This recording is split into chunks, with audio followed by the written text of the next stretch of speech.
Good evening అండి. నా పేరు రవీంద్ర బాబు. ఇప్పుడు మనం సిఆర్పిసి చూద్దాము. జేసీజీ ఎగ్జామ్స్ కి అదర్ ఎగ్జామ్స్ పనికొచ్చేది. ఇప్పుడు స్క్రీన్ షేర్ చేస్తాను, చూడండి.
ఓకే.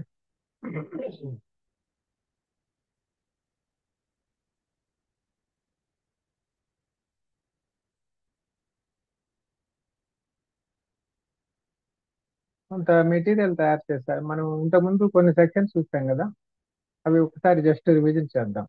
జూమ్ చేస్తాను.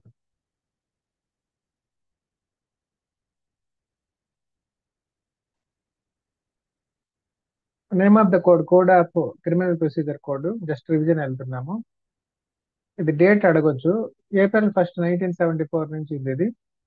ఓకే. ఇది 37 చాప్టర్స్, 484 సెక్షన్స్ ఉంది. ఓకే. ఇది ఏమో ఎనాక్టెడ్ January 25, 1974. ఒకవేళ డేట్స్ అడిగితే గుర్తు పెట్టుకోవచ్చు. దీంట్లో 2 షెడ్యూల్స్ ఉన్నాయి, 56 ఫార్మ్స్ కూడా ఉన్నాయి. ఒకవేళ మల్టిపుల్ చాయిస్ ఇలాంటివి కూడా ఏమైనా అడిగితే ఆన్సర్ చేయొచ్చు. ఓకే. ఇప్పుడు ఓవరాల్ గా ఒక చాప్టర్స్ లిస్ట్ చూద్దాం మళ్ళా. ప్రిలిమినరీ 5 సెక్షన్స్ ఉన్నాయి. దీంట్లో 1 to 5 సెక్షన్స్. దీంట్లో definitions, key terms, scope and applicability of the code ఉంటుంది. తర్వాత number 2, constitution of criminal codes and offences. ఇది కోర్ట్స్ ఫామ్ అయిన స్టాట్యుటరీ పవర్స్ ఏంటి, under what statutory power courts ఎలా ఫామ్ చేయాలో దీంట్లో ఉంది. 6 నుంచి 25 ఉన్నాయి. కోర్ట్స్, పబ్లిక్ ప్రాసిక్యూటర్స్ అవన్నీ దీంట్లో ఉంటాయి. Courts, jurisdiction and role of prosecutors. 3లో పవర్ ఆఫ్ కోర్ట్స్. 2లో ఏమో establishment of courts, physical body. 3లో వాటికి లైఫ్, ప్రాణం. కోర్టుకి పవర్ ఉంటుంది కదా, ఒక బాడీ లాగా ఉంటుంది. ఆ బాడీకి ప్రాణం ఇస్తేనే పవర్ ఉంటుంది. 26 to 35, 10 సెకండ్స్ ఉన్నాయి.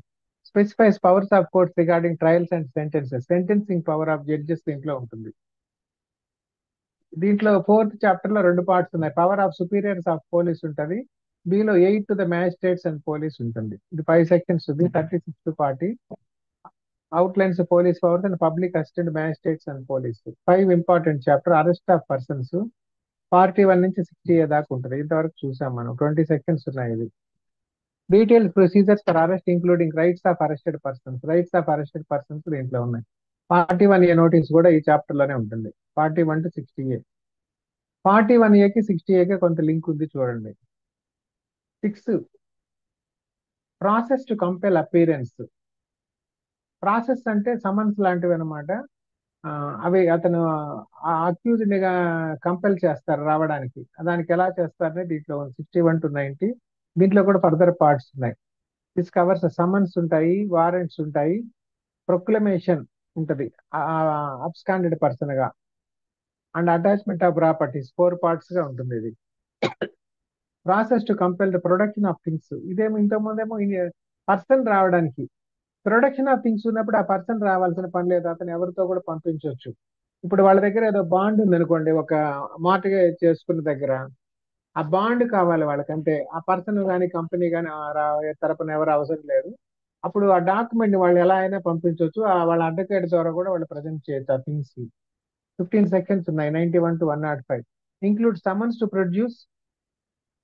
సమన్స్ ఉంటాయి, సెర్చ్ వారెంట్స్ కూడా ఉంటాయి, అండ్ రిలేటెడ్ ప్రొవిజన్స్ ఉంటాయి.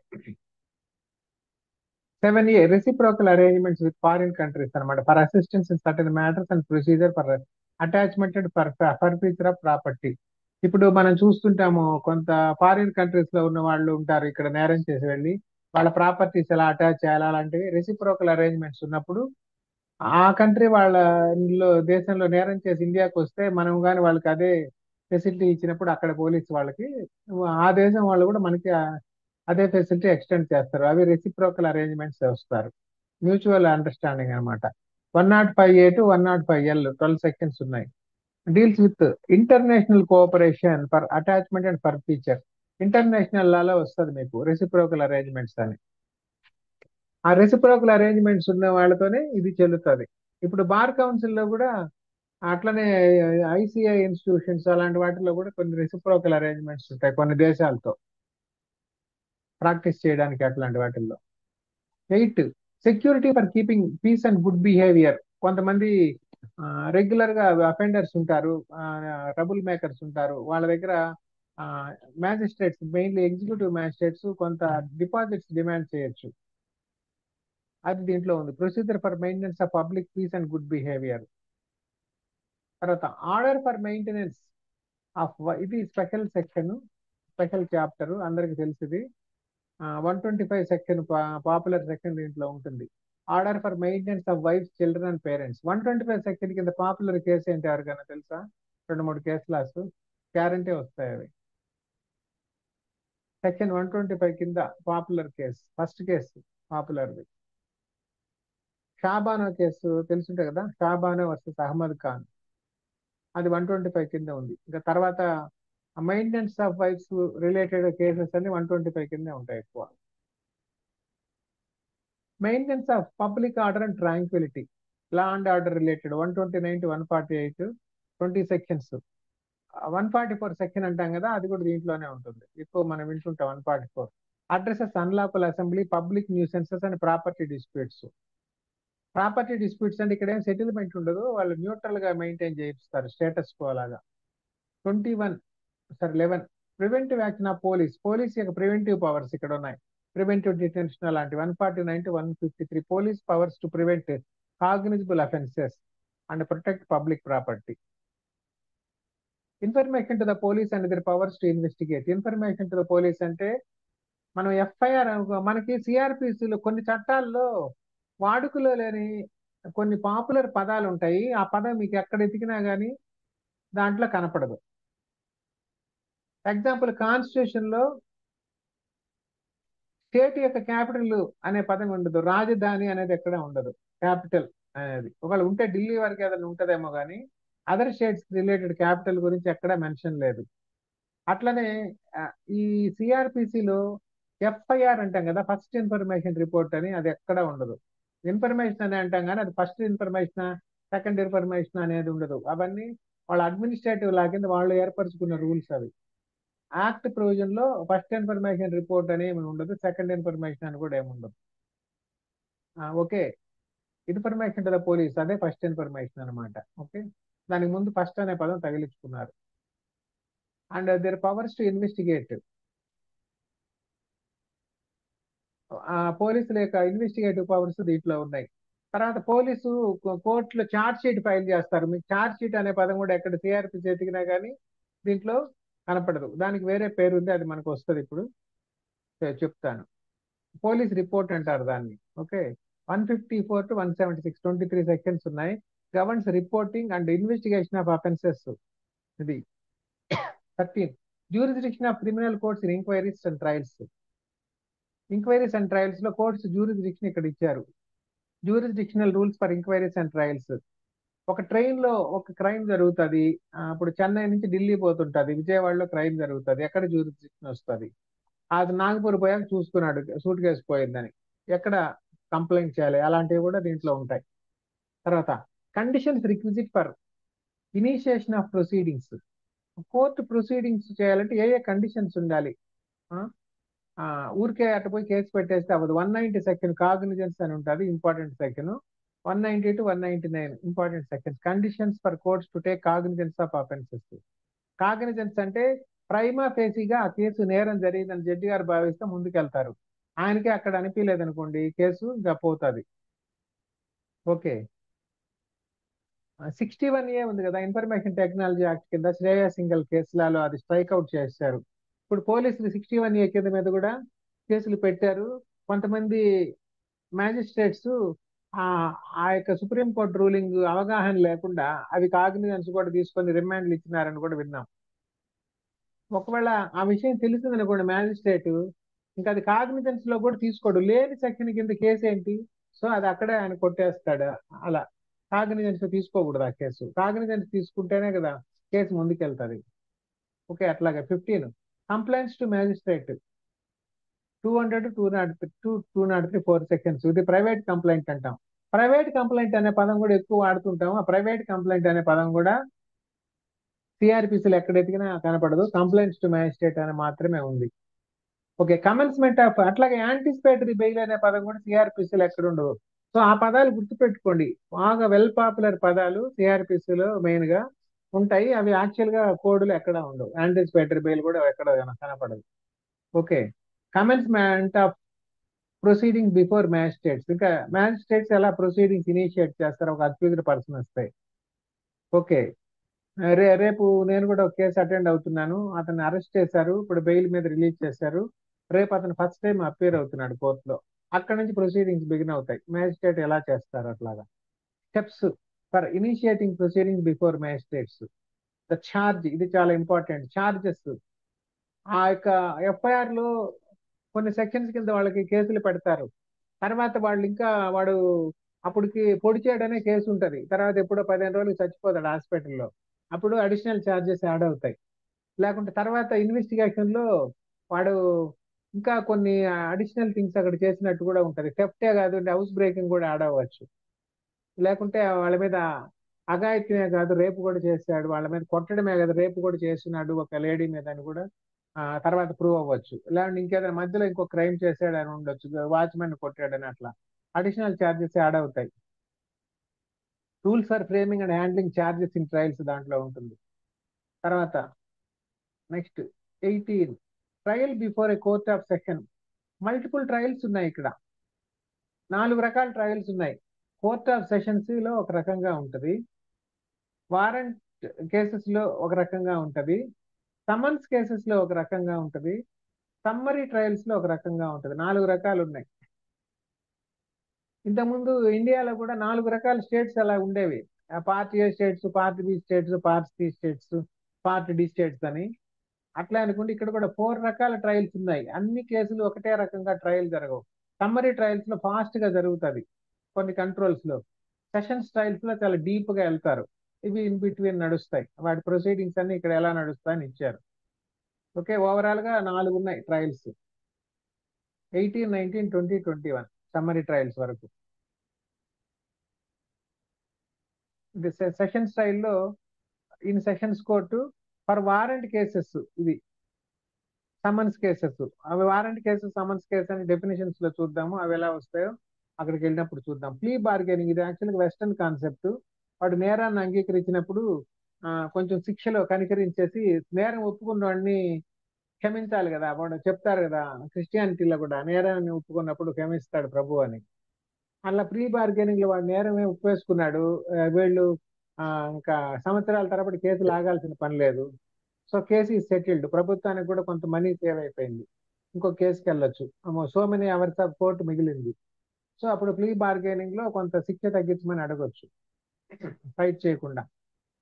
అది దాంట్లో ఎప్పుడు ఏ ఏ కేసులు ప్రీ బార్గెనింగ్ ఉందంటే సివియర్ అఫెన్సెస్ కి లేదు, కొంచెం మైనర్ అఫెన్సెస్ కి, యావరేజ్ అఫెన్సెస్ కి ప్రీ బార్గెనింగ్ ఉంది. వేటికి ప్రీ బార్గెనింగ్ ఉంది, వేటికి లేదనేది గ్యారంటీగా అడుగుతారు ఆ క్వశ్చన్స్. తర్వాత attendance of persons confined or detained in prisons. PT warrants అని వినుంటారు, ప్రిజనర్ ట్రాన్స్ఫర్ వారెంట్స్. ఈ పీటీ వారెంట్ అనే పదం కూడా సిఆర్పిసిలో ఎక్కడ జనరల్ కనపడదు, అది సెపరేట్ గా ఉంటుంది. ఈ ప్రిజనర్స్, ఒక జైల్లో ప్రిజనర్ ఉంటాడు, రాజమండ్రి జైల్లో ఉంటాడు. ఇప్పుడు విజయవాడలో అతని మీద కేసు అయింది. ఆ ఏదో ఒక బైక్ దొంగ వాడు, ఒక 20 దగ్గరలో దొంగతనం చేస్తుంటాడు. ఒక దగ్గర జైల్లో పెడతారు, మళ్ళీ ఇంకో దగ్గర ఆ, ఇంకొక అదే ఎఫ్ఐఆర్లు జరిగి ఉంటాయి లాంగ్ బ్యాక్. ఇప్పుడు ట్రేస్ అయ్యాడు అతను, ఒక 20 దగ్గరలో చెప్పాడు పేరు. ఇప్పుడు ప్రతి దగ్గర ఉంటది కదా, వాళ్ళు ఇక్కడ కూడా ప్రొడ్యూస్ చేయాలి కోర్టులో. అప్పుడు ఎలా చేయాలి ప్రొసీజర్? ఆల్రెడీ వాడు జైల్లో ఉన్నాడు, మామూలుగా ఉంటే ఇంటికి పోయి పట్టుకొస్తారు. ఇప్పుడు లేడు కదా, ఇంకో జైల్లో వేరే కేసులో ఆల్రెడీ ఉన్నాడు. సో అక్కడి నుంచి ఎలా తేవాలి, అలాంటి ప్రొసీజర్ దీంట్లో ఉన్నాయి. Evidence in enquiries and trials. Evidence ఎలా ప్రొడ్యూస్ చేయాలి దీంట్లో ఉంది. Govern the recording and use of evidence in legal proceedings, ఇది ఎవిడెన్స్ యాక్ట్ తో లింకప్ అవుతుంది. తర్వాత 24 general provisions as to enquiries and trials. Enquiries and trials లో జనరల్ ప్రొవిజన్స్ ఏంటి, మళ్ళీ స్పెషల్ ప్రొవిజన్స్ వేరే ఉంటాయి. ఎందుకంటే పైన 4 రకాల ట్రయల్స్ ఉన్నాయి కదా, మళ్ళీ అవి స్పెషల్ ప్రొవిజన్స్. ఇవి జనరల్ ప్రొవిజన్స్ 4టికి కూడా వర్తిస్తాయి ట్రయల్స్ లో. Miscellaneous rules for enquiries and trials including double jeopardy అట్లాంటివన్నీ దీంట్లో వస్తాయి. 25 provisions as to accused persons of unsound mind. Unsound mind person నేరం చేసినట్టు పోలీసులు పట్టుకొచ్చారు, వీళ్ళు అన్సౌండ్ అని క్లెయిమ్ చేస్తున్నారు. అప్పుడు అన్సౌండ్ అయితే ఎలా చేయాలి, డీల్ చేయాలి, అక్కడ ప్రొవిజన్స్ ఉన్నాయన్నమాట. అన్సౌండ్ పర్సన్ అయితే ఈజ్ ఎగ్జామ్టెడ్ కదా, యాక్చువల్ గా ఈజ్ రియల్లీ అన్సౌండ్ కదా జడ్జి టెస్ట్ చేయాలి. అలాంటివన్నీ దీంట్లో ఉన్నాయి. Procedures for handling accused person with mental health or issues. ఒక్కోసారి వాడు నేరం చేసేటప్పుడు బాగానే ఉంటాడు, తర్వాత మెంటల్ అయిపోయి ఉంటాడు, అన్సౌండ్ పర్సన్ అయి ఉండొచ్చు, తర్వాత ఎప్పుడుకో 2-3 ఏళ్ళకి దొరుకుతాడు, అప్పుడేంటి, అట్లాంటివన్నీ దీంట్లో ఉండొచ్చు. Okay. Provisions as to offences affecting administration of justice. Affecting administration of justice అంటే దొంగ సాక్ష్యాలు చెప్పడం, లేదంటే కోర్టు ప్రొసీడింగ్స్ అడ్డుపడడం, అట్లాంటివన్నీ కూడా దీంట్లో వస్తాయి. కంటెంప్ట్ ఆఫ్ కోర్ట్ చేయడం, addresses contempt, false evidence, related judicial offences. Next 27 the judgment. The judgment day అంటాం కదా, బ్యాలెన్స్డ్ సెక్షన్ 353. జడ్జిమెంట్ ఎలా జడ్జి గారు చెప్పాలి అని దాంట్లో ఉంది. ఓపెన్ కోర్టులో చెప్పాలి అని ఉంది, ఇలాంటి రిటర్న్ ఆర్డర్ అయిన దాంట్లో ఎఫెక్టివ్ పార్ట్ అన్న జడ్జిమెంట్ అంతా చదవకూడదు, 20 పేజీలు 20 పేజీలు.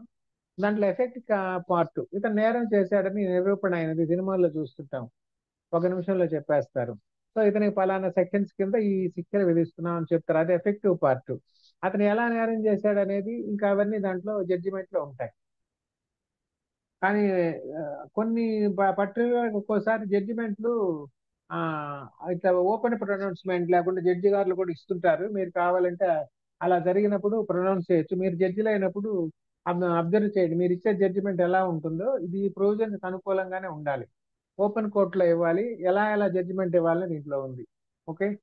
365 rules for delivering and recording of judgments in trials. Submission of death sentence for confirmation, ఇది హైకోర్టుకు పంపించాలి. డెత్ సెంటెన్స్ సెషన్స్ కోర్టు ఇచ్చినప్పుడు కన్ఫర్మేషన్కి ఎలా పంపించాలి, అలాంటి ప్రొసీడింగ్స్ అని దీంట్లో ఉంటాయి. తర్వాత ఇంతవరకు ఒక ట్రయల్స్ అయిపోయింది, ఇప్పుడు నెక్స్ట్ ఫేజ్ ఏదో అప్పీల్స్ ఉన్నాయి. అప్పీల్స్ ప్రొవిజన్స్ ఏమున్నాయి, rules governing appeals against conviction or acquittals. 23 sections ఉన్నాయి. అప్పీల్కి ఎవరు వెళ్తారు, ఎవరెవరు వెళ్ళొచ్చు అప్పీల్స్ లో, క్రిమినల్ కేసెస్ లో? ఎవరైనా ఆన్సర్ చేయండి.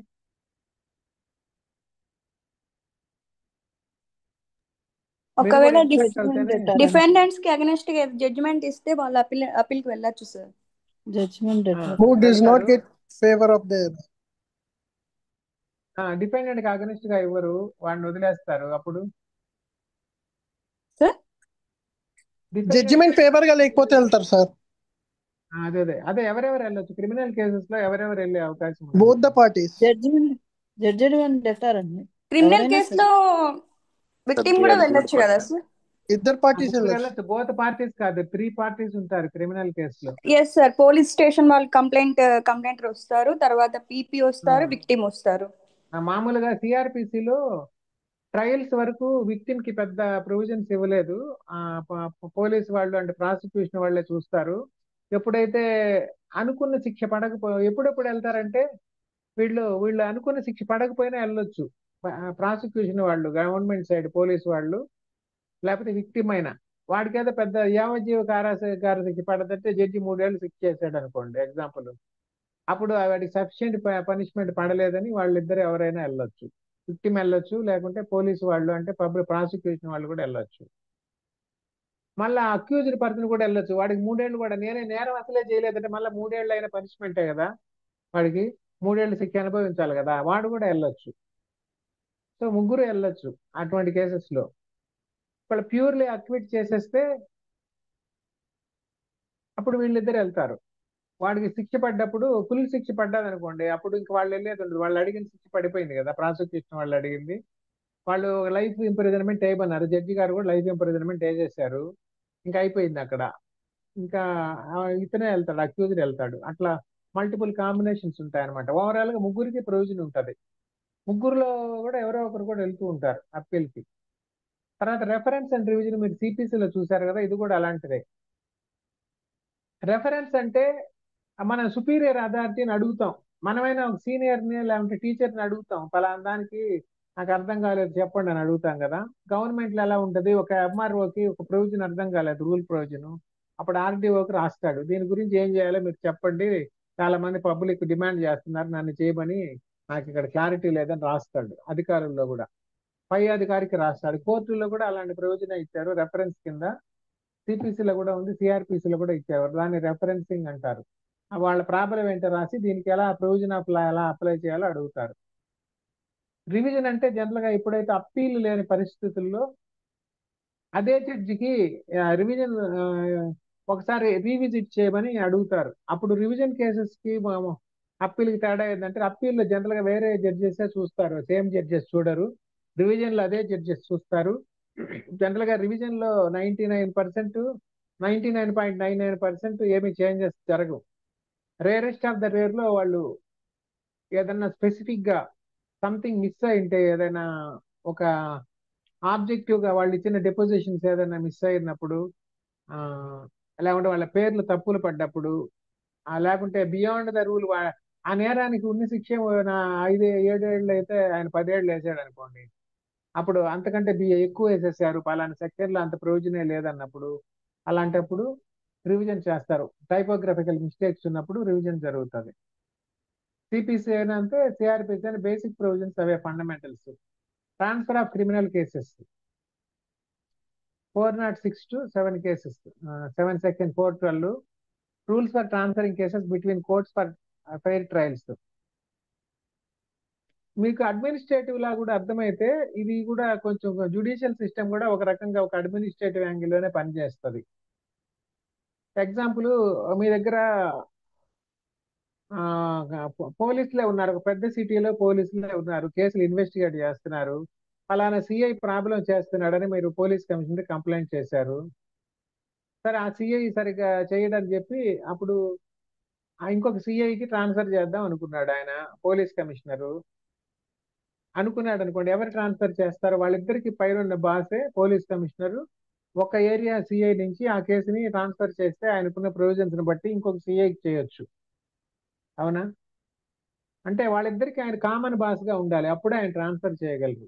లేదు, ఒంగోలులో కేసు జరిగింది, ఒంగోలు వాళ్ళు సరిగా విచారించట్లేదు, ఇప్పుడు విజయవాడ పోలీసులతో ఎంక్వైరీ చేపిస్తామన్నారు అనుకోండి, అప్పుడు ఎవరు చేయాలి? వాళ్ళిద్దరి కామన్ బాస్ ఎవరో డీజీపీయో ఇంకెవరైనా డిఐజీ లాంటి వాళ్ళు, ఐజీఓ ఉంటే వాళ్ళు చూడాలి. సో ఇద్దరికి కామన్ పాయింట్ ఉండాలి, అది బేసిక్ ఫండమెంటల్ ప్రిన్సిపల్. అట్లాగే ఈ ట్రాన్స్ఫర్ ఆఫ్ కేసెస్ లో ఇద్దరు సివిల్ ఆర్ క్రిమినల్, ఒక గుంటూరు జిల్లాలో కేసు ఉంది, తెనాలి నుంచి జడ్జి నుంచి ఇక్కడికి ట్రాన్స్ఫర్ చేయాలి అనుకోండి మంగళగిరికి, రెండు గుంటూరు జిల్లాలోనే ఉంటే తెనాలి నుంచి మంగళగిరి చేయాలంటే ఆ డిస్ట్రిక్ట్ కోర్ట్ జడ్జి ఆయన హెడ్ ఎవరో ఆయన చేసేయచ్చు ట్రాన్స్ఫర్, వాళ్ళ ఇద్దరికి కామన్ బాస్. అట్లాగే ప్రకాశం జిల్లా నుంచి ఈస్ట్ గోదావరి ట్రాన్స్ఫర్ చేయాలనుకోండి, వాళ్ళిద్దరికి కామన్ బాస్ ఉన్నారు, ప్రిన్సిపల్ డిస్ట్రిక్ట్ జడ్జి లేరు కదా. మామూలు గుంటూరు ఇందాక చెప్పిన ఎగ్జాంపుల్ లో ప్రిన్సిపల్ డిస్ట్రిక్ట్ జడ్జి ఉంటారు, ఆయన ట్రాన్స్ఫర్ చేసేస్తాడు తెనాలి నుంచి మంగళగిరి, అయిపోతుంది. ఇప్పుడు ప్రకాశం నుంచి ఈస్ట్ గోదావరికి చేయాలి, వాళ్ళిద్దరికి కామన్ బాస్ ఎవరు? హైకోర్టు, ఒకటే స్టేట్ లో ఉన్నాయి.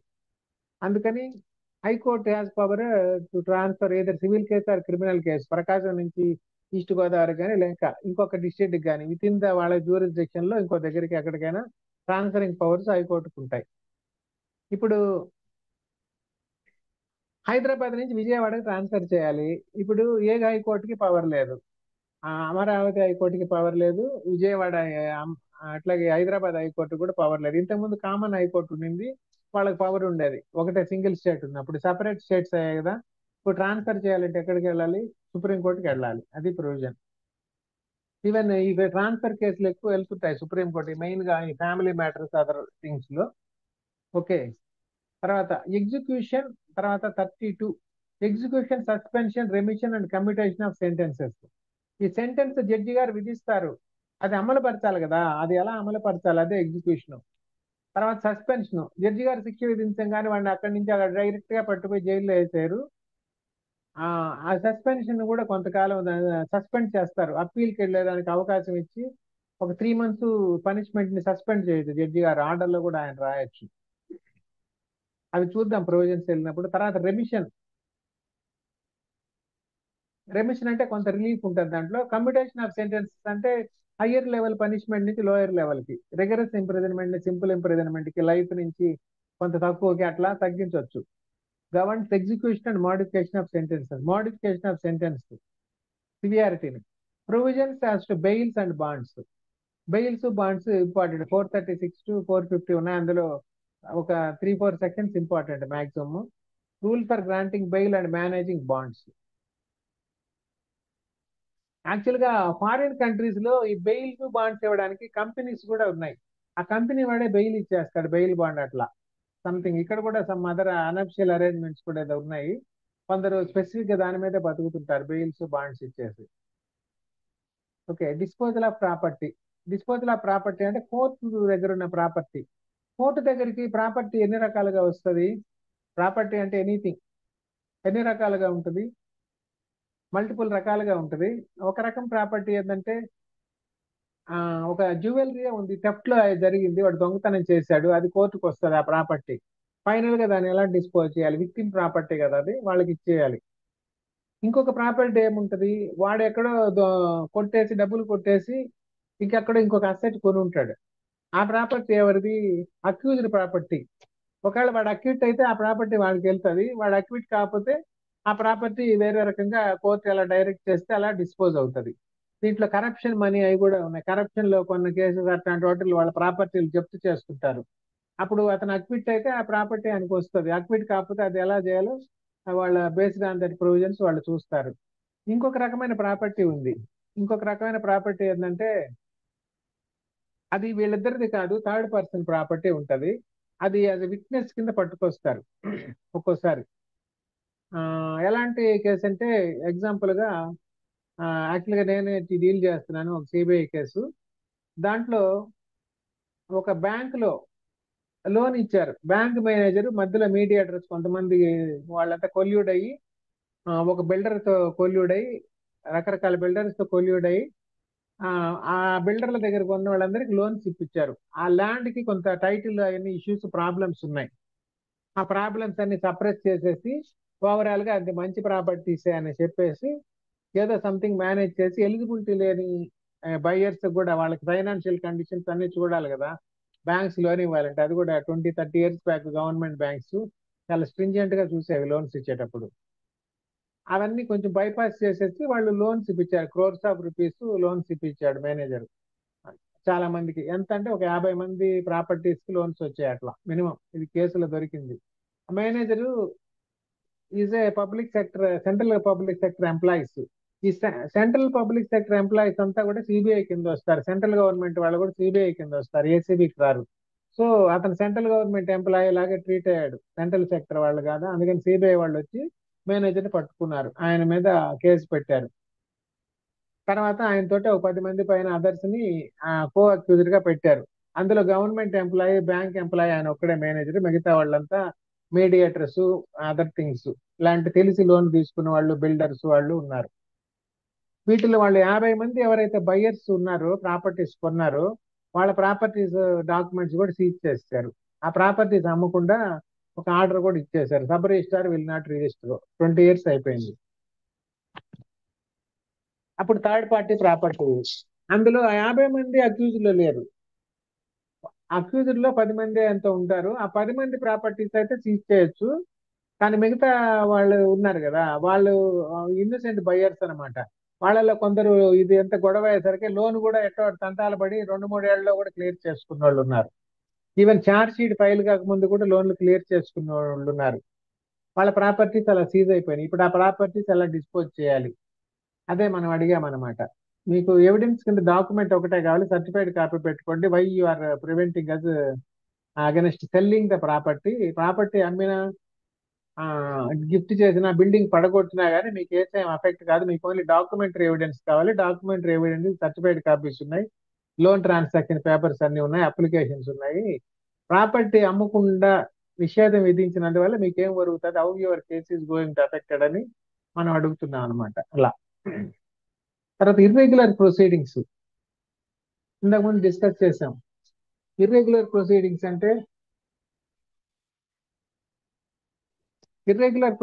అంటే ఆ, ప్రతి దగ్గర కూడా ఒక నిమిషం బెల్ల కొడుతున్నారు. 1 minute.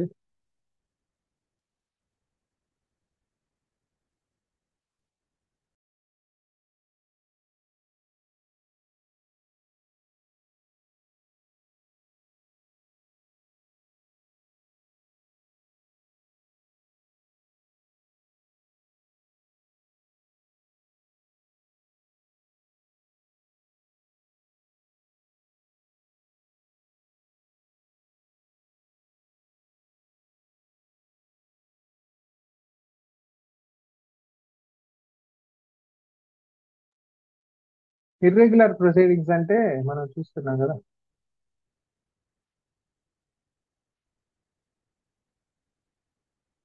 ఒక ఒక ప్రొసీజర్ ప్రకారం ఇవ్వాలి. ఎగ్జాంపుల్, అక్యూజర్ కి కోర్టులో ప్రొడ్యూస్ అయిన వెంటనే కాపీస్ ఇచ్చేయాలి సేమ్ డే అని ఉంటుంది ఒక దగ్గర ప్రొవిజన్. ఎగ్జాంపుల్, ఆయనకి వెంటనే 1 నెల తర్వాత ఇస్తారు.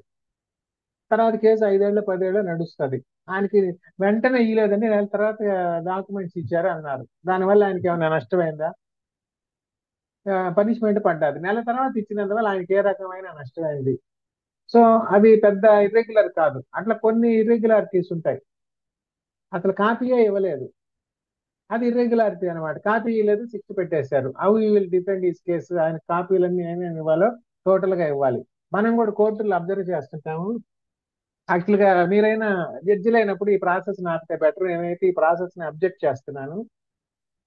ఒక ప్లెయింటిఫ్ లాంటి ఒక కేసు వేసినప్పుడు ఆ ప్లెయింట్ తోటే టోటల్ గా డాక్యుమెంట్ అంతా ఇస్తాడు, ఎన్క్లోజ్డ్ డాక్యుమెంట్స్ కూడా అంతా ఇస్తాడు. ఈవెన్ ఇన్ హైకోర్టులో కూడా ఇలానే నడుస్తుంది.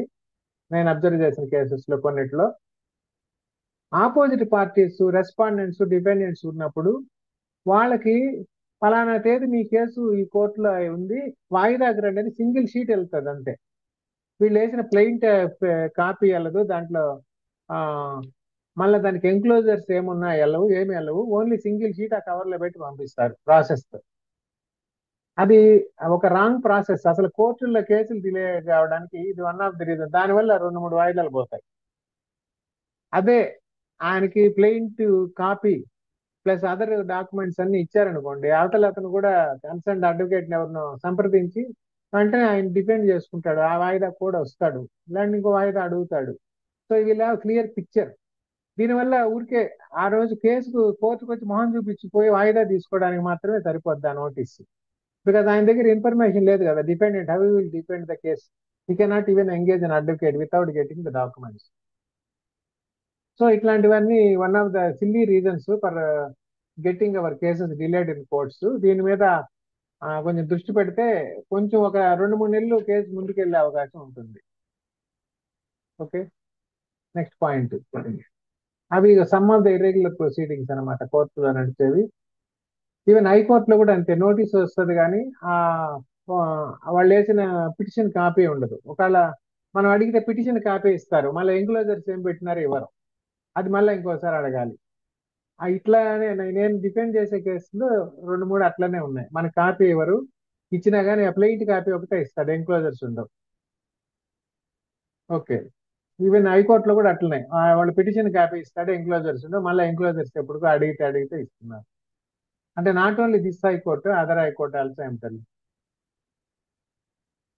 Limitation for taking cognizance of certain offences కూడా కాగ్నిజెన్స్ ఉంటుంది. వాడు ఎప్పుడో మన లాస్ట్ ఇయర్ ఎప్పుడో 5 ఏళ్ల క్రితం చెంపదెబ్బ కొడితే ఇప్పుడు పోయి మనం కంప్లైంట్ చేయలేము. కొంతమంది లేడీస్ ఇలాంటి అదర్స్ వస్తుంటారు, ఏమండి మా ఆయన నన్ను బాగా కొట్టాడండి, ఎన్ని కేసు పెట్టాలి ఆయన మీద, క్రిమినల్ కేసు 498 అదర్ థింగ్స్ అని. అంటే ఎప్పుడు కొట్టాడమ్మా అంటే 3 years బ్యాక్ కొట్టాడండి, నేను 2 ఏళ్ల నుంచి దూరంగానే ఉంటున్నానని చెప్తాది. అప్పుడు మనం ఏం చెప్తాం? నువ్వు ఇప్పుడే 3 years బ్యాక్ కొడితే ఇప్పుడు ఎలా కేసు పెడతావమ్మా? మళ్ళా మళ్ళా కొడితే అప్పుడు రా ఫ్రెష్గా, అప్పుడు ఫ్రెష్గా కొడితే అప్పుడు కేసు పెట్టని చెప్తుంటాం. మళ్ళీ వీళ్ళకి ఆపరేట్ చేయడానికి కొడితే కొట్టించుకో, అప్పుడు వచ్చి కంప్లైంట్ పెట్టు, అప్పుడు నీ కేసు నిలుస్తుంది. ఇప్పుడు 3 years బ్యాక్ కొట్టిన పాత ఇన్సిడెంట్స్ చెప్పకూడదని మనం ఫన్నీగా అలా చెప్తుంటాం అనమాట. ఓకే, ఇది ఇప్పుడు మనం సెకండ్ వైపు చూస్తాం. ఇంతవరకు మీకు ఏమైనా డౌట్స్ ఉన్నాయా? జనరల్ డిస్కషన్ ఇది.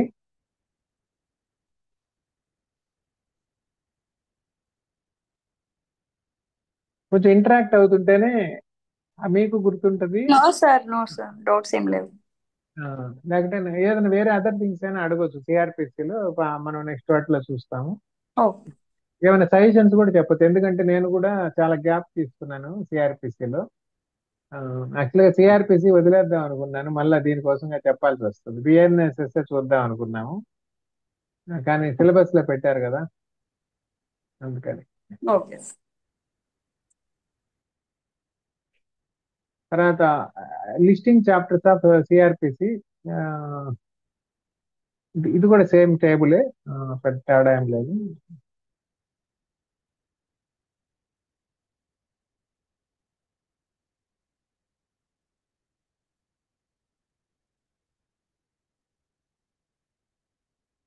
దీంట్లో మళ్ళీ సెక్షన్ వైజ్ ఇచ్చాను. ఈ మెటీరియల్ మీకు షేర్ చేస్తాను తర్వాత, మీరు చూడొచ్చు ఈ డెఫినేషన్స్ అవన్నీ.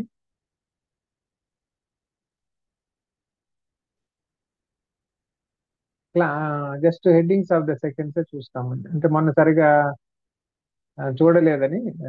Section 1 short title, extent and commencement ఉంటుంది.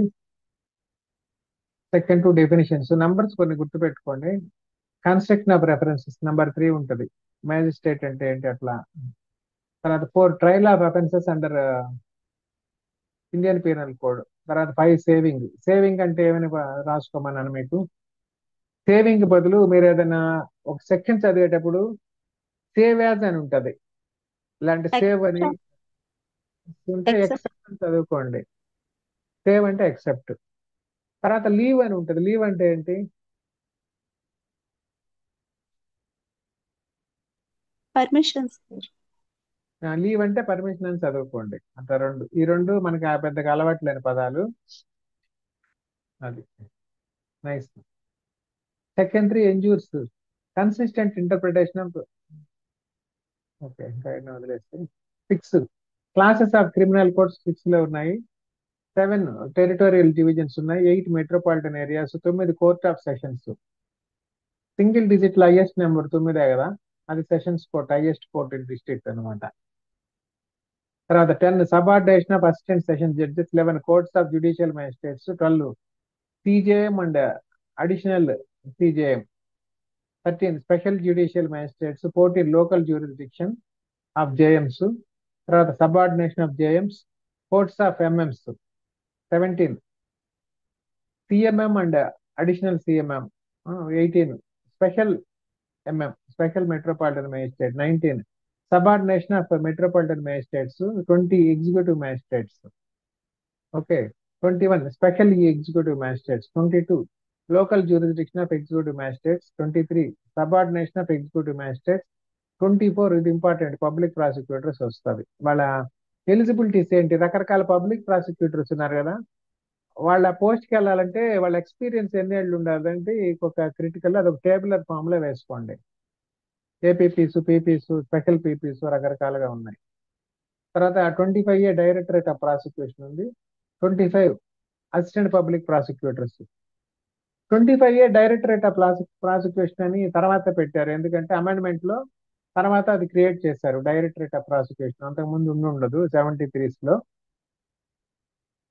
26 courts by which offences are ట్రయలబుల్.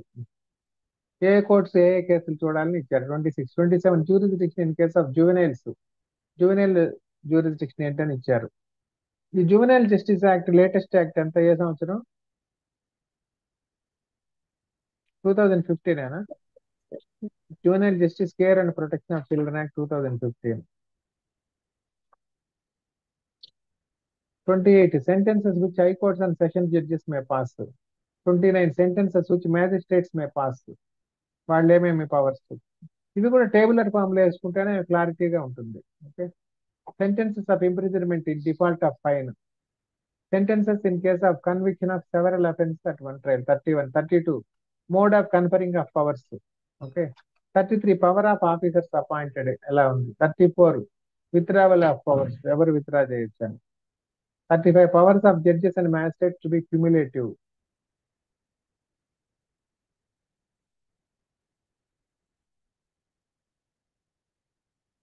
If multiple persons have same power, the senior or designated officer exercising it ensuring efficient use of authority without overlap. A judge or magistrate may exercise all powers conferred on them. వాళ్ళకి కొన్ని powers ఉన్నాయి, మళ్ళా కొన్ని powers ఇచ్చారు, అది cumulative powers. మీ దగ్గర already కొంత money ఉంది, 1,00,000 బ్యాంకులో, ఇంకా అందరూ తలా 10 మంది కలిపి తలా 10,000 ఇచ్చారు. సో అవన్నీ క్యుములేటివ్ అవుతుంది మీ అకౌంట్ లో. అట్లాగా ఆయనకి ఇప్పుడు సిఆర్పిసిలో కొత్త పవర్ ఇచ్చారు కదా, ఆ పాతది లేదని దానికి లేదు, అది క్యుములేటివ్ అంటే. ఓకే, తర్వాత next power of superiors officers of police 36. Superior officers కి ఏముందని powers. Be aid to magistrates and police, ఇది చాలా ఇంపార్టెంట్, వాళ్ళ జనరల్ కూడా తెలిసి ఉండాలి. Public when assist magistrates and police, general గా ఉంటది కదా, పోలీసులకి మనం ఎందుకు హెల్ప్ చేయాలని అంటారు కదా, ఎందుకు హెల్ప్ చేయాలి ఇక్కడ ఉంది, ఎప్పుడు హెల్ప్ చేయాలి అని. Aid to person other than police officer executing warrant, other పోలీసులు కాకుండా అదర్ పర్సన్స్ కూడా వారెంట్ ఎగ్జిక్యూషన్ అసిస్ట్ చేయాలి. Public to give information of certain offences, మామూలుగా ఎక్కడైనా నేరం జరిగితే మనకేం పట్టింది అని అనుకుంటాం కదా, కానీ యాజ్ పర్ సిఆర్పిసి పబ్లిక్ కూడా బాధ్యత ఉంది. కొన్ని పెద్ద పెద్ద నేరాలు జరిగినప్పుడు ఇంటిమేట్ చేయాలని ఇక్కడ లిస్ట్ ఇచ్చారు. ఆ నేరాలు జరిగినప్పుడు వాళ్ళు ఇంటిమేట్ చేయాలి. అన్నిటికీ అవసరం లేదు, సిఆర్పిసిలో లిస్ట్ అన్నిటికీ చేయకపోయినా ఆ బేసిక్ గా ఉన్నవి చేయాలి, అది వేటికి చేయాలి అక్కడ ఇచ్చారు. Duty of officers employed in connection with the affairs of village to make certain report. Village officers VRO, కరణం, మున్సబ్ పాత వాళ్ళు ఉంటారు కదా, వాళ్ళు విలేజ్ లో జరిగిన ఏదైనా నేరాలు ఉంటే కంపల్సరీగా రిపోర్ట్ చేయాలి. అది 40. అది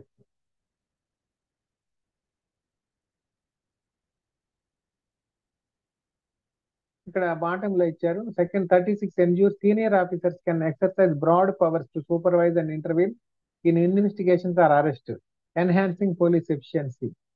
37 to 39 mandate public cooperation in assisting authorities. 40 specifies addresses rural contexts. అట్లా ఇది 41 to 68. ఇదేంటి ఓన్లీ అరెస్ట్ మీద సుమారు 20 సెకండ్స్ దాకా ఉన్నాయి. When police may arrest without warrant. 41 list ఇచ్చారు. Persons committing or suspected of committing cognizable offences, committing కానీ suspected కానీ. Those in possession of stolen property ఉంటే అరెస్ట్ చేయొచ్చు, అంటే ఆ డీటెయిల్స్ తెలిసే వరకు. Proclaimed offenders. C persons obstructing police duties or escaping duty. Deserters from army, army కాదు armed forces అన్ని వస్తాయి. Persons committing offences outside India, India బయట ఏదో చేసేసి ఇక్కడికి వచ్చాడు, కేరళలో దొరికాడు, అప్పుడు వాడిని కేరళలోనే అరెస్ట్ చేసేయచ్చు. జి రిలీజ్డ్ కాన్విక్ట్స్ బ్రీచింగ్ కండిషన్స్, కొంతమందికి పెరోల్ మీద రిలీజ్ అవుతారు, లేదంటే బెయిల్ మీద ఉంటారు. ఆ బెయిల్ కండిషన్స్, పెరోల్ కండిషన్స్, ఇక్కడ దీని ప్రకారం రిలీజ్డ్ కాన్విక్ట్స్ బ్రీచింగ్ కండిషన్స్ అంటే పెరోల్ మీద వచ్చిన వాళ్ళే వస్తారు. ఆ పెరోల్ కండిషన్స్ వైలేట్ చేస్తే, ఇప్పుడు ఒక నేరస్తుడు ఉంటాడు, ఒక రేప్ విక్టిమే ఉన్నాడు, రేప్ చేసిన వాడే ఉంటాడు, పెరోల్ మీద ఒక లైఫ్ ఇంప్రిజన్మెంట్ ఉంటే మధ్యలో ఒక 10 ఏళ్ళు అయ్యాక మధ్యలో ఏదో వదులుతారు, ఒక వారం ఏదో కూతురుపేటలో వెళ్తానంటే, అప్పుడు విక్టిమ్ పలానా ఊరిలో ఉంటది, వాళ్ళ ఊరికి వెళ్ళకూడదు అని వాడి కండిషన్ ఉంటుంది. ఆ ఊరికి వెళ్ళాడు అనుకోండి విక్టిమ్ దగ్గరికి, మళ్ళా అప్పుడు బ్రీచింగ్ ఆఫ్ కండిషన్ వస్తుంది. The officer must have reasonable suspicion or credible information. తర్వాత స్టేట్ అమెండ్మెంట్స్ కూడా కొన్ని ఉన్నాయి. Notice of appearance before police officer, 41A notice అంటాం కదా, ఇది. ఆ నోటీస్ ఫామ్ కూడా చూడండి, మన పోలీసుల దగ్గర ఎలా ఉందో నోటీస్ ఫామ్ మీకు ఎక్కడ దొరుకుతుంది. వాట్సాప్ లో కూడా వస్తుంటాయి, పెద్ద పెద్ద విఐపీని పిలిచినప్పుడు వాళ్ళకి పోలీసులు ఇచ్చిన నోటీసులు వస్తూ ఉంటాయి అన్నమాట. ఇలాంటి పాపులర్ పర్సన్స్ ని పిలిచినప్పుడు ఆ 41A నోటీస్ చూడండి. దాంట్లో క్యాస్ట్ కూడా రాస్తున్నారు, యాక్చువల్గా క్యాస్ట్ రాయకూడదు పోలీసులు, అది తర్వాత సుప్రీంకోర్టు కూడా చెప్పింది. 41B procedure of arrest and duties of officer making arrest. Procedure of arrest లో ఐడెంటిఫైబుల్ నేమ్ ట్యాగ్ ఉండాలి, నేమ్ ట్యాగ్ లేకుండా వస్తే we can resist arrest. We can treat him as a trespasser కూడా. Arrest identify లేకుంటే గోర్ఖాతో మీరు కూడా బయటికి గెంటించేది పవర్ఫుల్ పీపుల్ అయితే. Okay. Inform the arrested person of grounds of arrest. Grounds చెప్పాలి. యూనిఫామ్ లో వస్తే గ్రౌండ్స్ చెప్పాలి. యూనిఫామ్ లో లేకపోతే ఇంకా లోపలికి రానియాల్సిన పని లేదు ఇంట్లో ఉంటే. Prepare a memorandum of arrest చేయాలి. విట్నెస్లతో కానీ బయట వాళ్ళతో సంతకాలు పెట్టించుకోవాలి. Inform a relative of friend. Intimate చేయాలి. ఒక ట్రాన్స్పరెంట్ వేలో చేయాలి. అకౌంటబుల్ గా చేయాలి.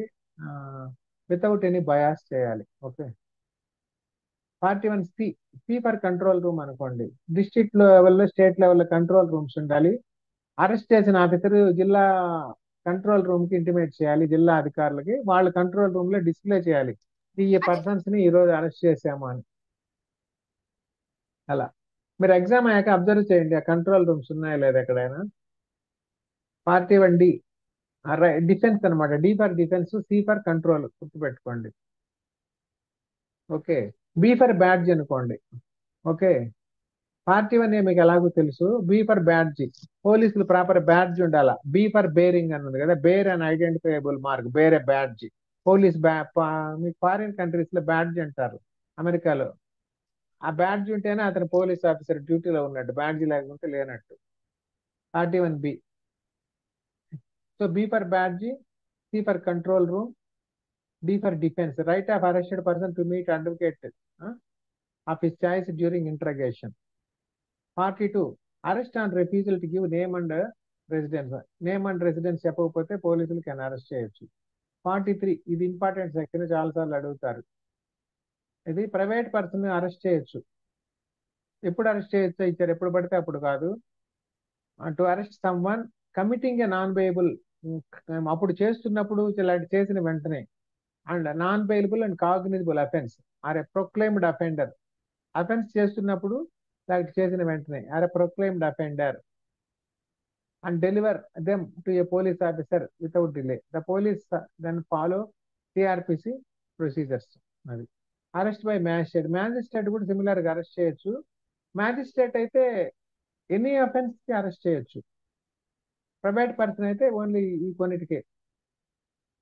authorizes any magistrate, judicial or executive to arrest or order the arrest of a person committing an offense. ఇక్కడ కమిటింగ్ an offense అన్నాడు.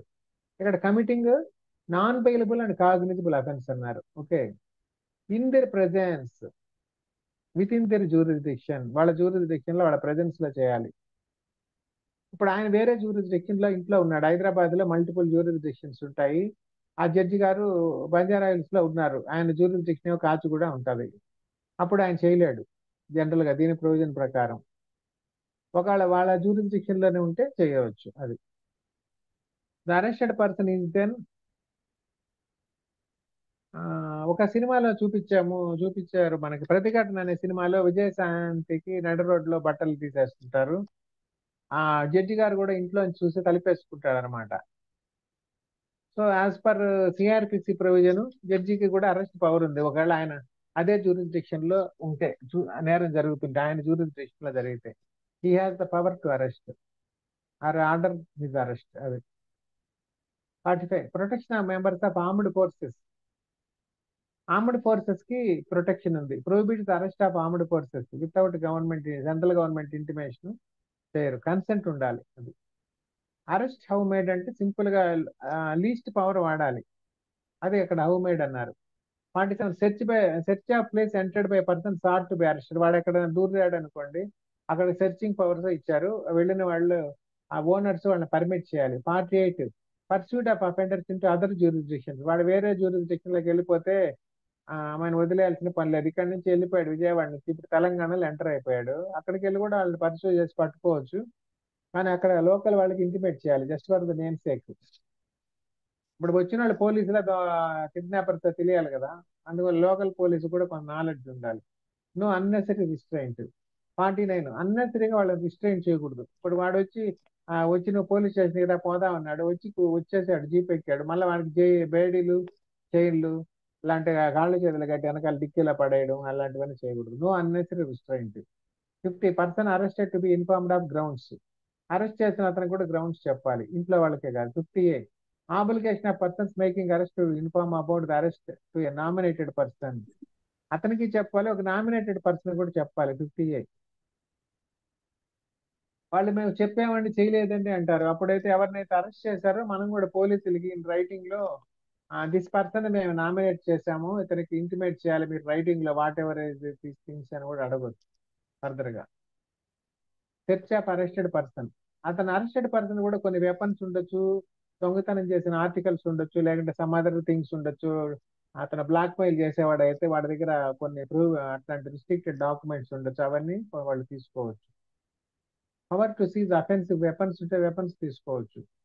Examination of accused by medical practitioner, మీకు through out this కోడ్లు అక్కడక్కడ medical officer medical practitioner వస్తాయి, రెండు different. Medical practitioner అంటే even private doctor వస్తాడు. Examination అదే మన బార్ కౌన్సిల్ అడ్వకేట్ లాగా మెడికల్ కౌన్సిల్లో రిజిస్టర్డ్ ఎవరీ డాక్టర్ వస్తాడు. Examination of person accused of rate by medical practitioner, ఇది కూడా మెడికల్ ప్రాక్టీషనరే చూడండి. Examination of arrested person by medical practitioner, ఇది కూడా at the request of the arrested person. Arrested person కూడా examination అడగొచ్చు, నాకేదో బాగలేదు అదర్ గ్రౌండ్స్ లో. డిఫరెన్స్ చూడండి మూడు మల్టిపుల్ వాటికి. Identification of arrested person 54A, మనకి ఐడెంటిఫికేషన్ పీరియడ్ అని ఎవిడెన్స్ యాక్ట్ లో కూడా ఉంది, అతన్ని ఎలా ఐడెంటిఫై చేయాలి అలాగా. 55A procedure when police officer డిప్యూట్ subordinate to arrest, ప్రతిసారి సిఐలకి ఎస్ఐలకి అలాంటి వాళ్ళకి యాక్చువల్గా అరెస్టింగ్ పవర్స్ ఉంటాయి, కానీ ప్రతిసారి వాళ్ళు పోయి అరెస్ట్ చేయరు. కానిస్టేబుల్ కూడా పోయి అరెస్ట్ చేస్తాడు, వాళ్ళని డిప్యూట్ చేసినప్పుడు వాళ్ళు ఏం చేయాలని దీంట్లో ఇచ్చారు. 55A health and safety of arrested person, ఎప్పుడైతే ఒక పర్సన్ అరెస్ట్ చేశారో అతని హెల్త్ అండ్ సేఫ్టీ మొత్తం పోలీసులకు రెస్పాన్సిబిలిటీ అవుతుంది, ఎవరి కంట్రోల్లో ఉన్నారో అతనే చూసుకోవాలి. Person arrested to be taken before magistrate in-charge of police station 56, magistrate దగ్గర తీసుకోపోవాలి. 57 person arrested not to be detailed more than 24 hours. 57 section కి 24 hours కి ఏమైనా లింక్ ఉందా నంబర్లకి?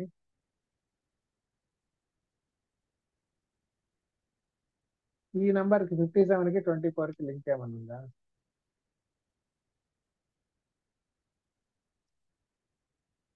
చూడండి, ఎగ్జామిన్ చేయండి. చిన్న చిన్న మ్యాథ్స్ వస్తే బేసిక్ అర్థమెటిక్ మీకు ఈజీ ఉంటుంది, నెంబర్స్ గుర్తుంటాయి.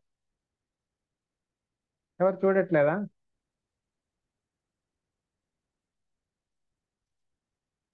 ఫిఫ్టీ సెవెన్ 5 + 7 12, 12 2 times చేస్తే 24 వస్తుంది, అట్లా నెంబర్ గుర్తుపెట్టుకోండి.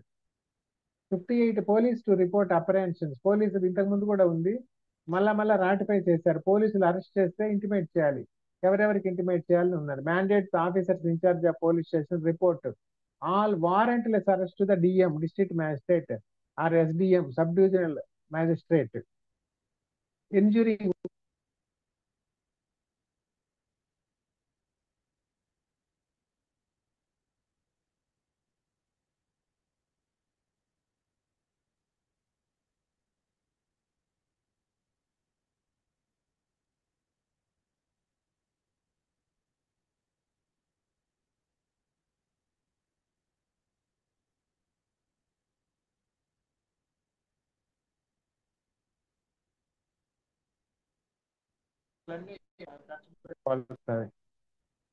పైకి తెలియదు, వాళ్ళకి ఏమీ కాలేదు, నేను బయటపడిపోయాను అందరూ అనుకుంటారు.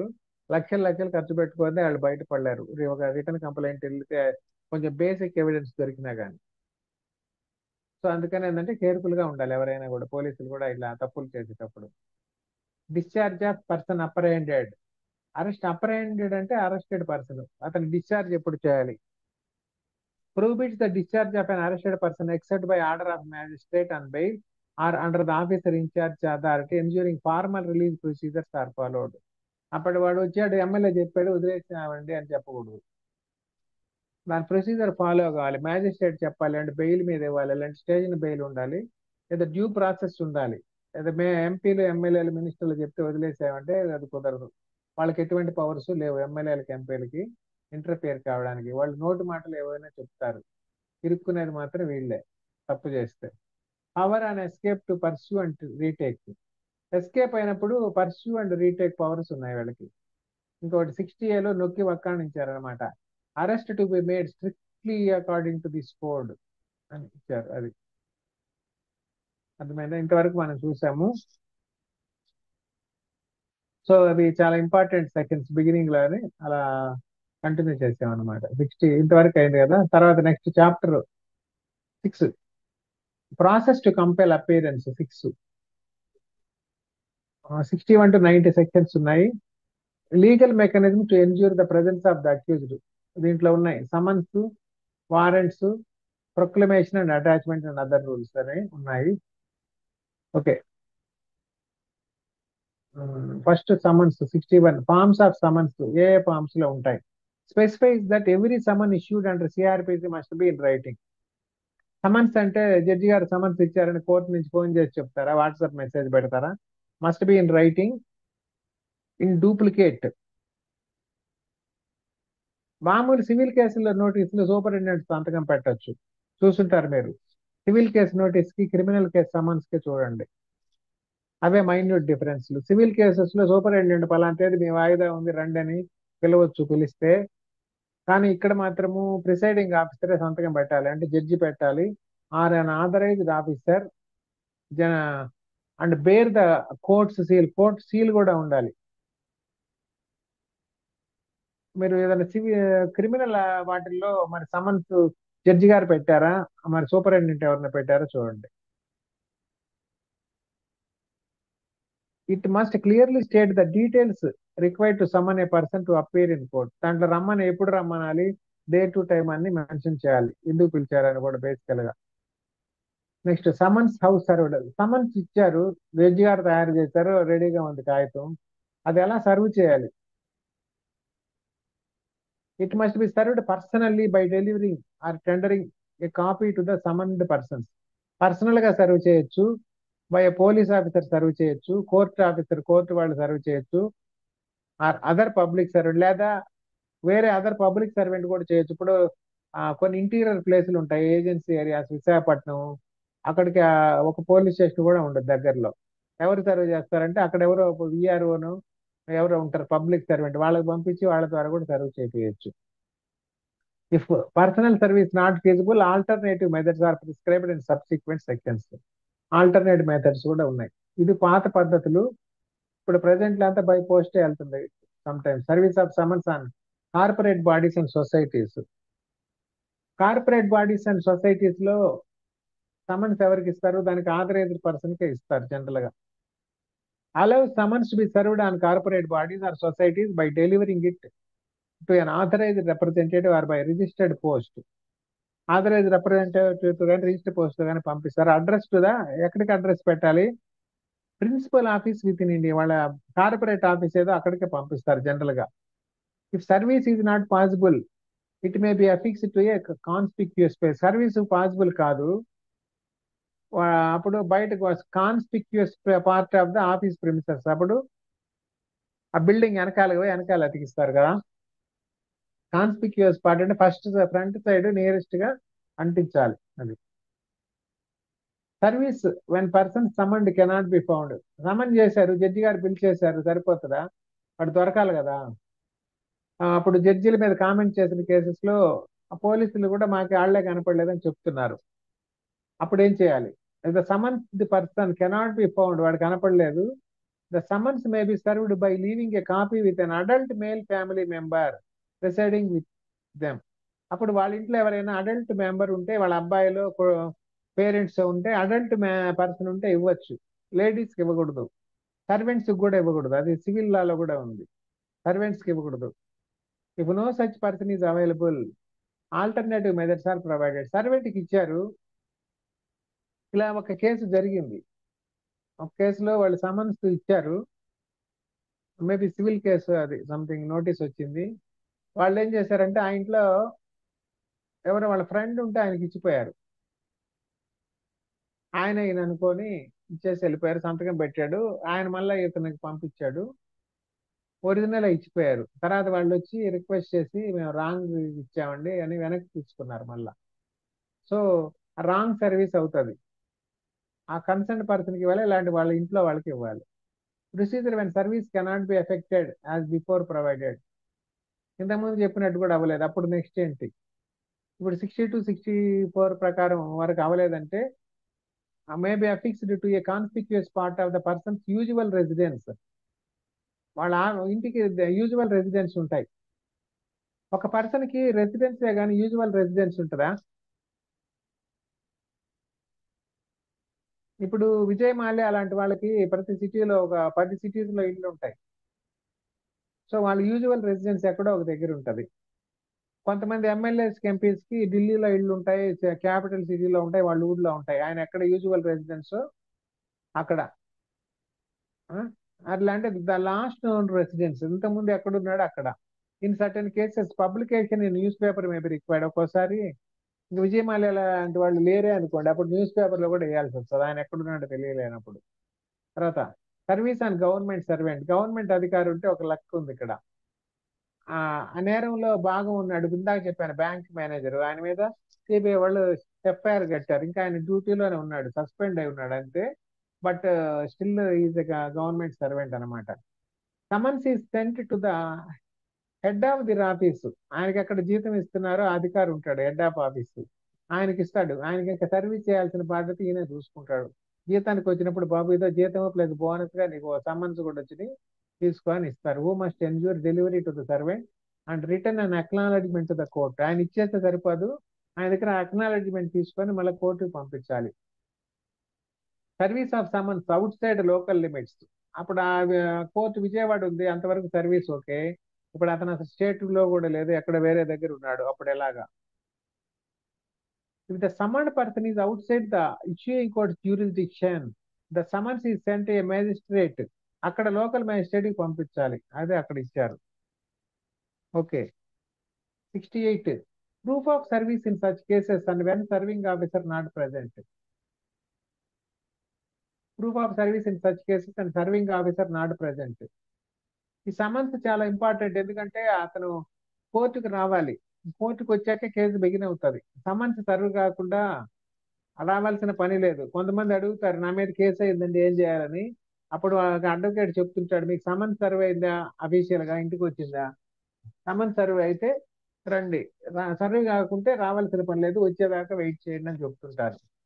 సో సమన్స్ సర్వ్ కాదంటే కేసు బిగిన్ కాదు, అదే నిశ్చితార్థం లాగా అనుకోవాలి పెళ్లికి. Proof of service in such cases and when serving officer not present. When serving officer is not present to prove service, an affidavit from the person who served it along with an acknowledgement is admissible అని ఇచ్చారు ఇక్కడ. Service of summons on witnesses by post. Witnesses కి by person అవసరం లేదు, మన ఇంటికి మనమే witness. మన ఇంటికి పోలీసులు వచ్చారు, అప్పుడు చుట్టుపక్కల వాళ్ళందరూ క్యూరియాసిటీ ఉంటుంది, వీడు ఎందుకు పోలీసులు వచ్చారు వీళ్ళ ఇంటికి, వీడు ఏదో చేసే ఉంటాడు లేకపోతే ఎందుకు వస్తారు అనుకుంటారు. అందుకని ఆయన పోస్ట్ లో పంపించాలి. Allows court to serve a summons on a witness by registered post. If the witness refuses or fails to acknowledge the receipt, the court may proceed with the alternative methods or treat it as a non-compliance. అలాంటి treat as non-compliance. Form of warrant of arrest and duration 70. ఇక్కడ చూద్దాం index.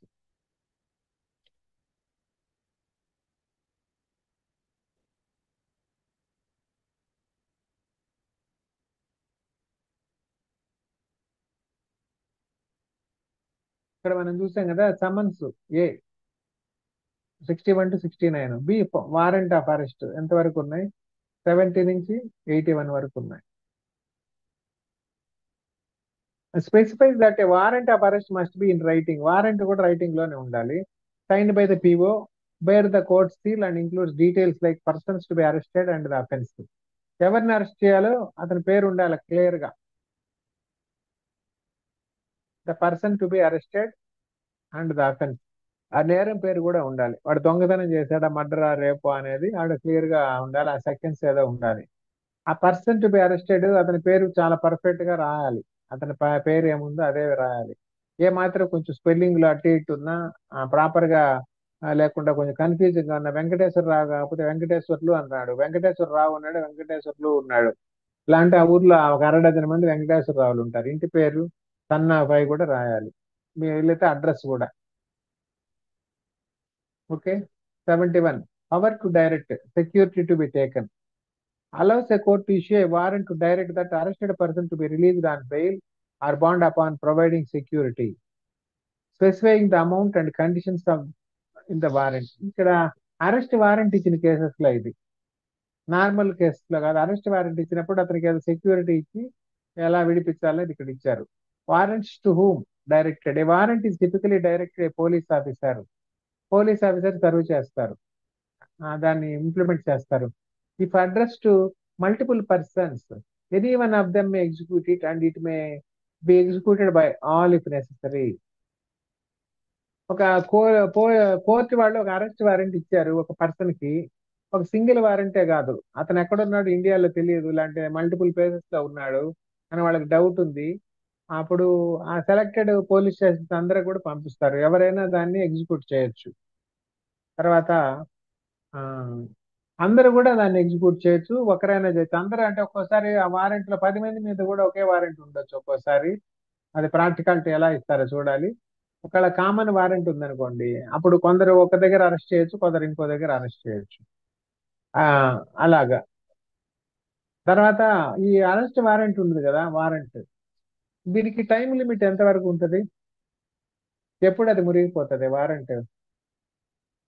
ఎన్ని రోజులకి, ఇలాంటి ఎన్ని నెలలకి, మరి ఎన్ని సంవత్సరాలకి?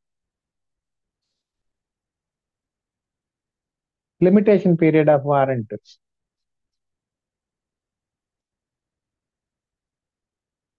ఏదో ఒక గెస్ అయినా చేయొచ్చు మీరు, జస్ట్ కామన్ సెన్స్ గెస్లు అయినా కొట్టచ్చు. ఎందుకంటే రేపు మీకు మైనస్ మార్కులు లేకుంటే ఆ కామన్ సెన్సే పని చేస్తుంది. కానీ మీ ఇంట్యూటివ్ గా గెస్ చేసి పెట్టచ్చు, దీనికి ఇలా ఉండొచ్చు కదా. మీకు ఫండమెంటల్స్ తెలిస్తే ఆ గెస్లు వర్క్ చేస్తాయి, ప్రిమిటివ్ గా తెలవాలి కొన్ని.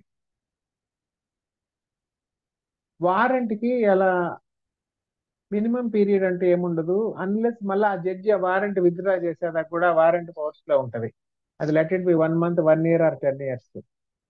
ఓకే, ఆ వారెంట్ విత్డ్రా అవ్వాలి. జడ్జి గారు విత్డ్రా మళ్ళీ ఏదో పిటిషన్ వేసుకొని ఇంక ఈ వారెంట్ తో పని లేదండి, వాడు చచ్చిపోయాడు అని పిటిషన్ వేయాలి. ఇలా అంటే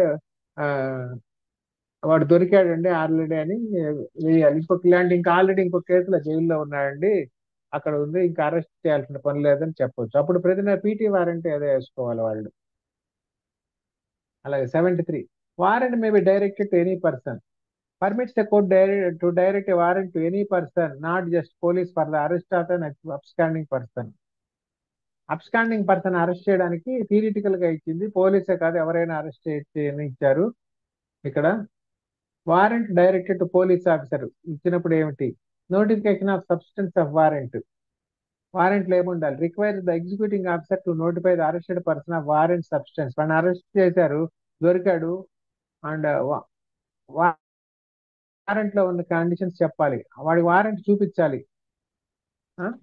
ఇప్పుడు ప్రజెంట్ డేస్ లో జెరాక్స్ అయి తీసుకోవడం ఇది కాబట్టి ఒక కాపీ ఆఫ్ వారెంట్ కూడా ఇవ్వచ్చు యాక్చువల్ గా వాళ్ళు.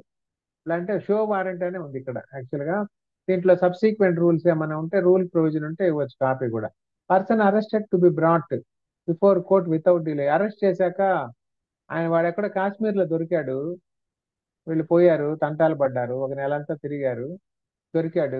ఇప్పుడు సరే ఎట్లా దొరికాడు కదా, ఈయన పెట్టి ఒక వారం కాశ్మీర్ చూసుకొని తీసుకొద్దామంటే కుదరదు.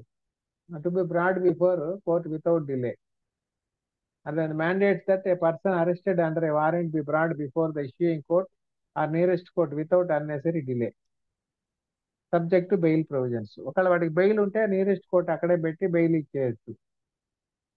Okay, where the warrant may be executed. ఎక్కడ ఎగ్జిక్యూట్ చేయాలి? Warrant may be executed anywhere in India. Okay, warrant వాడు ఇప్పుడు ఢిల్లీలో ఉన్నాడు, ఏపీలో వారెంట్ ఇచ్చారు, వాడు ఢిల్లీలో అరెస్ట్ చేయొచ్చు అంటే అక్కడ కూడా